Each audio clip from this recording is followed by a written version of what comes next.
Gauss law and Coulomb's law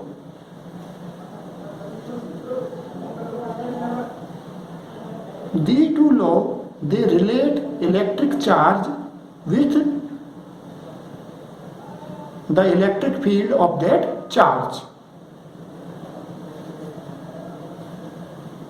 and they can be derived from one to another. That is, we can derive Gauss law from Coulomb's law, or we can derive Coulomb's law from Gauss law. यदि आप एक को base मान लेते हैं तो दूसरे को उससे ड्राइव कर सकते हैं. Let us see here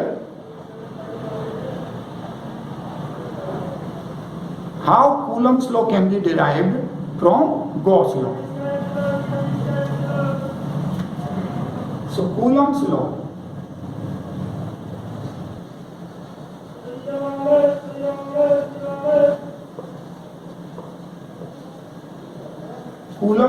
from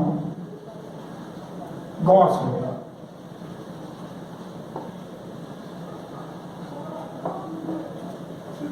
Coulomb's law from Gauss law.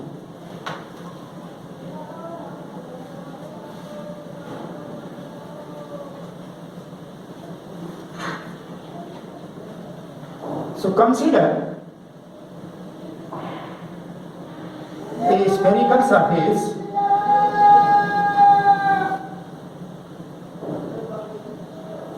with a positive point charge at its center. Plus Q charge एक क्लोज सरफेस स्फेरिकल सरफेस के सेंटर पर है.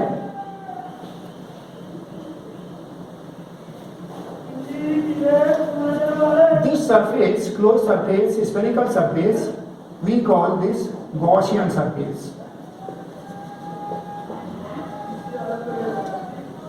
And you know, due to this positive charge, say electric field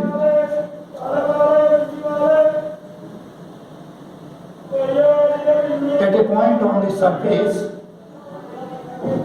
with radius r, say here electric field it is E,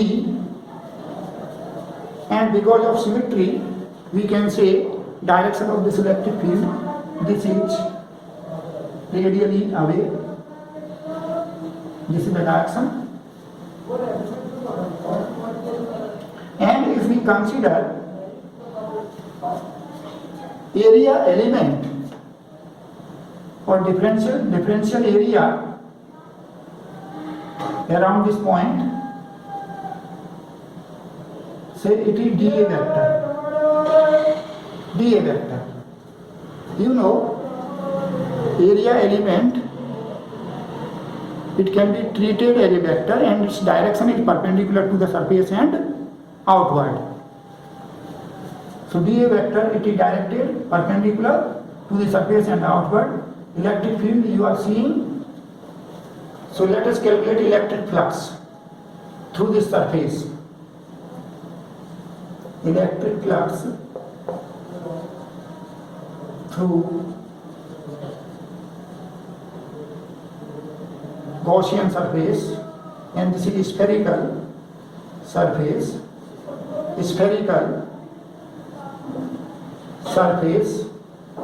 Gaussian surface.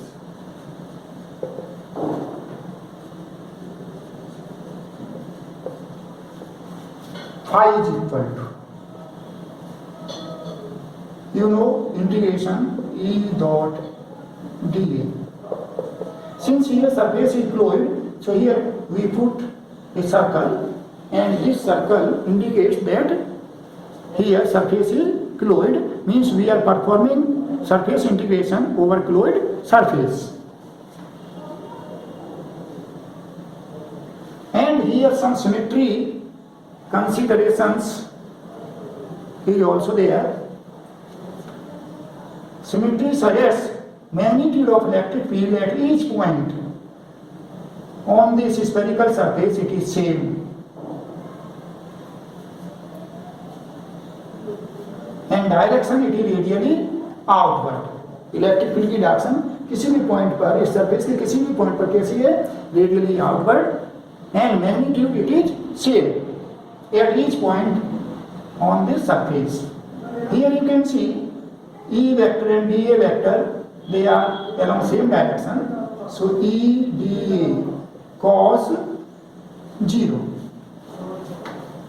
degree or 0 radian, cos 0 is 1, E is shape, so E can be written before this symbol. So you have integration dA and integration dA area. Integration dA means area of this surface, it is 4 pi r square. So we have phi is equal to E into 4 pi r square. And you know Gauss law. Gauss law. Phi is equal to Q n fluid upon epsilon naught. Phi we have calculated. So it is E into 4 pi r square is equal to Q and fluid. Here you can see inside this closed surface there is only one charge plus Q. So Q and fluid is equal to Q. This. So from here you can have E is equal to 1 upon 4 pi epsilon naught Q upon r square.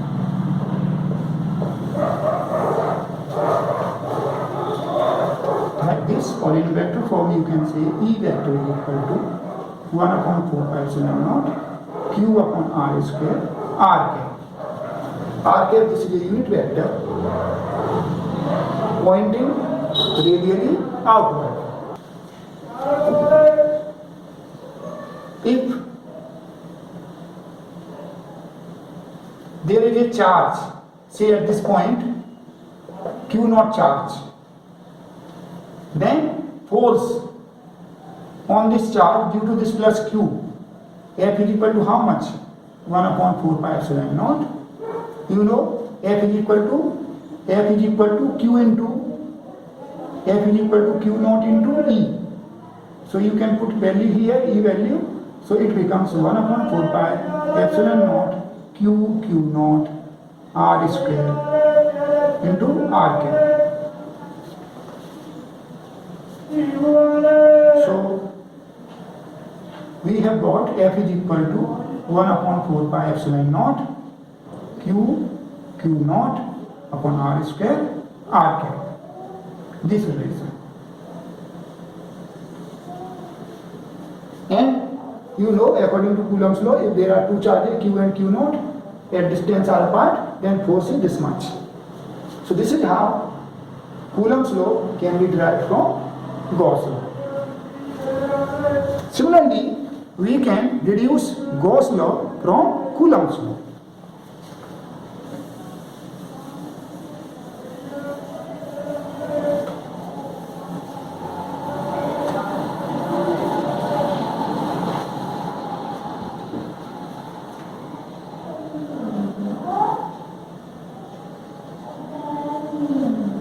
So let us see Gauss law from Coulomb's law.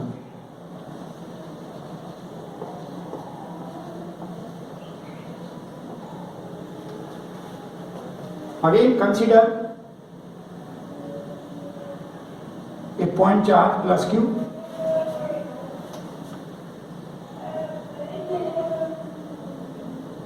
and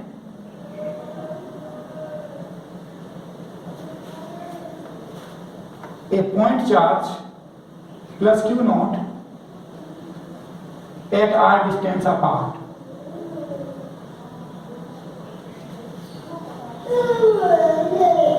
So you know, according to Coulomb's law, force, electrostatic force,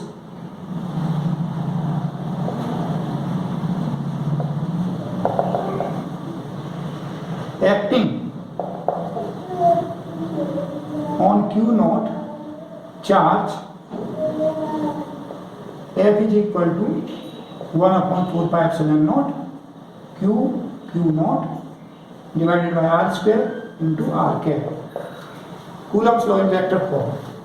So here this much force is acting on this charge, and electric field of this plus q charge at this point, say this point is P. So electric field at point P, electric field at point P due to plus q charge, E is equal to, you know it is equal to E, we define E is equal to F upon Q naught, force per unit positive charge at that point. And F value is here, you can put here, so you have E is equal to 1 upon 4 pi epsilon naught Q upon R square into R cap. So this is field at this point. Now we want to deduce Gauss law. So let us consider a fluid surface, this one, and this is a spherical surface centered at this point O, and point P, this point is P, and if you consider here area element, so now let us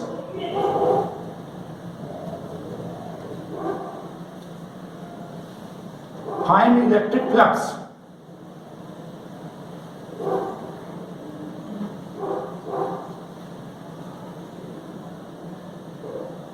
So electric field vector you are having, its direction is, this is E vector, and unit vector is, this unit vector in this direction, it is R cap, radially outward. So let us calculate electric flux through closed surface, and for simplicity we have taken spherical surface, and this is called Gaussian surface.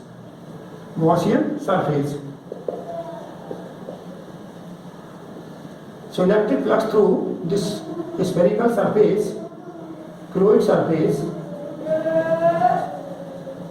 phi is equal to integration E dot dA, and value of E you are having 1 upon 4 pi epsilon naught Q upon R square R cap dot dA, area vector, it is directed perpendicular to the surface and outward. So this vector, it is dA vector.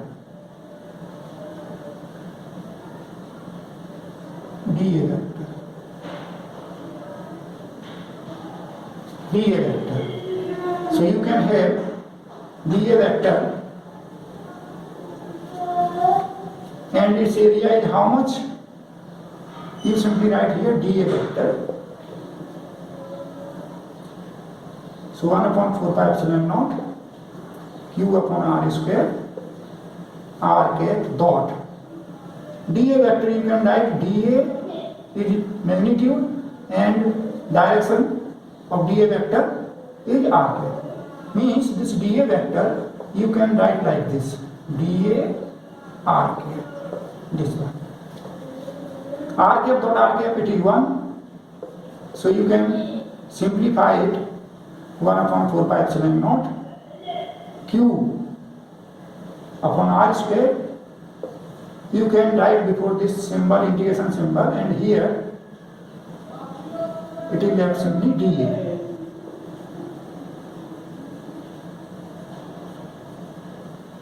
And integration dA, इस तरह के जो element हैं इन सभी को यदि आप sum कर दें, then it will become the area of this sphere and it is 4 pi r square.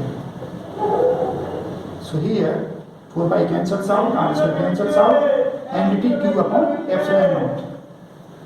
So we have phi is equal to q upon epsilon naught, and this is Gauss law.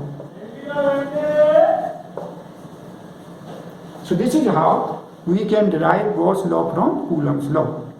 This means these two laws, they are equivalent. One can be derived from other. See this problem.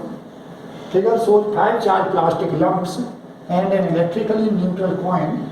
The cross section of a Gaussian surface is indicated. What is the net flux through the surface if Q1 is equal to Q4 is equal to plus 3.1 nanocoulomb, Q2 is equal to Q5 is equal to minus 5.9 nanocoulomb, and Q3 is equal to minus 3.1 nanocoulomb. This is figure.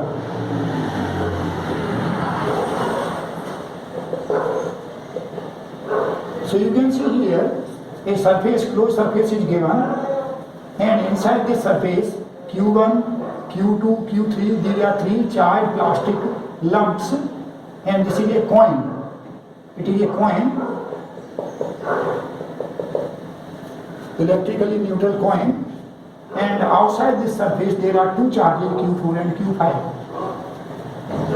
So when this coin, it is placed in electric field of these charges Q1, Q2, Q3, Q4, Q5, then of course charges are induced, negative and positive charges are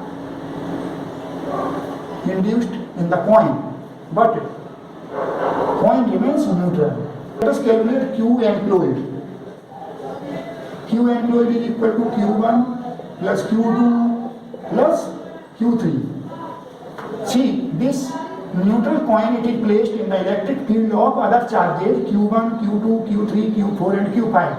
So because of that field, charges are induced in this coin, but total charge it will remain 0.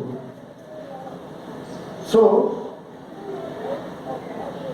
net charge on this coin remains 0, and here Q enclosed, it is equal to Q1 plus Q2 plus Q3. And also you know Q4, Q5, these charges, they are not included in Q enclosed. So Q enclosed is equal to this. Q1 is equal to how much? 3.1 nano. Q2, it is minus 5.9 plus Q3 is minus 3.1, this one. So if you sum, these two cancels out, minus 5.9 into 10 to the power minus 9 coulomb. This is Q enclosed charge. And you know Gauss law. So phi is equal to Q enclosed upon epsilon naught. Q enclosed we have obtained minus 5.9 into 10 to the power minus 9. Epsilon naught you know 8.85 into 10 to the power minus 12. And you can solve it. So 10 to the power 3 left there, minus 5900 8.85. And you can simplify, it comes out to be minus 670 unit Newton meter square per coulomb. So this is the flux through this fluid surface. So you have seen here, outside charges, they are not included in Q enclosed. See this checkpoint. There is a net flux phi through a Gaussian sphere of radius r, enclosing an isolated charged particle. Suppose the enclosing Gaussian surface is changed to a larger Gaussian sphere, B, a Gaussian cube with edge length equal to r, and C, a Gaussian cube with edge length equal to 2r. In each case, is the net flux through the new Gaussian surface greater than, less than, or equal to phi, or equal to phi. So let us see. There is a net flux phi through a Gaussian sphere of radius r, enclosing an isolated charged particle. So a surface is there, Gaussian sphere of radius r, and enclosing a charged particle somewhere here, say plus Q. Suppose the enclosing Gaussian surface is changed to number A, larger Gaussian sphere. इसकी जगह यदि हम बड़ा Gaussian sphere consider कर लें तो आप देखेंगे Q enclosed, it will remain Q. Q enclosed same रहेगा, phi it will remain same.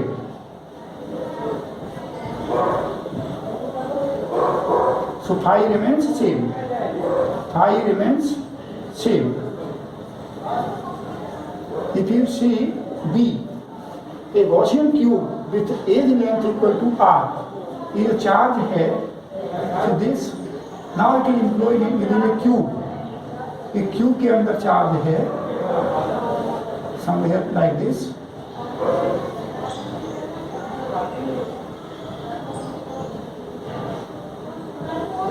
This. और इसके अंदर कहीं चार्ज से यहाँ पर plus Q charge, it is here inside this cube.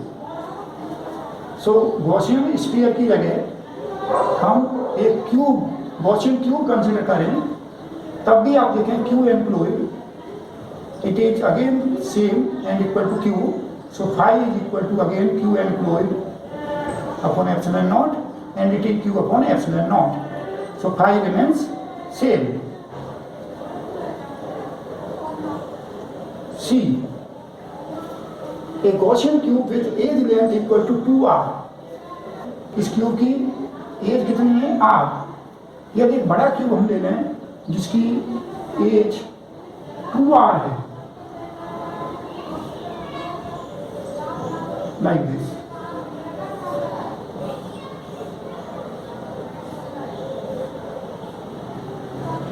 Again charge is same, only cube edge r की जगह कितनी है? 2r. So a Gaussian cube with edge length equal to 2r. Again here you see q enclosed, it is q. So phi which is equal to q enclosed upon epsilon naught, and again it is equal to q upon epsilon naught. So phi remains same. Phi remains same. So you can see flux through a closed surface, it depends on the net charge enclosed by the surface. If surface is cubical or spherical, it doesn't matter, flux remains same.